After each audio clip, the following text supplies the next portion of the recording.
முக்கணிகளால் செஞ்ச அலங்காரம். சும்மா என்னமா ஜொலிக்கிறாங்க பாருங்க.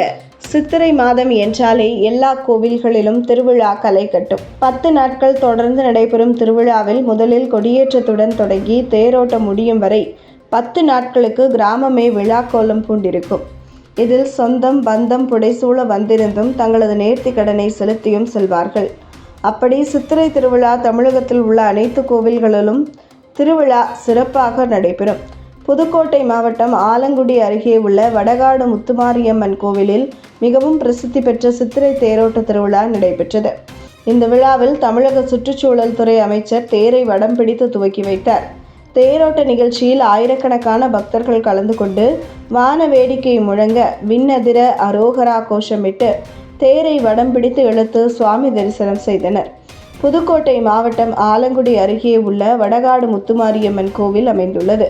இப்பகுதியில் மிகவும் பிரசித்தி பெற்ற திருக்கோவிலாகவும் விளங்குகிறது. இக்கோவில் ஆண்டுதோறும் ஒவ்வொரு ஆண்டும் சித்திரை மாதம் நடைபெறும். அதன்படி இந்த ஆண்டும் இக்கோவிலின் சித்திரை திருவிழா கடந்த வாரம் 21ஆம் தேதி காப்பு கட்டுதலுடன் தொடங்கியது.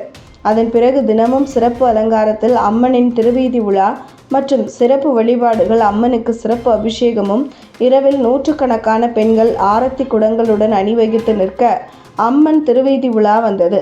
மேலும் பால்குடம், காவடி எடுத்து அம்மனுக்கு நேர்த்தி கடனை பக்தர்கள் செலுத்தினார்கள்.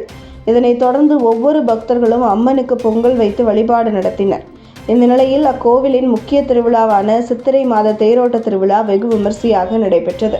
தமிழக சுற்றுச்சூழல் துறை அமைச்சர் தேரை வடம் பிடித்து துவக்கி வைத்தார்.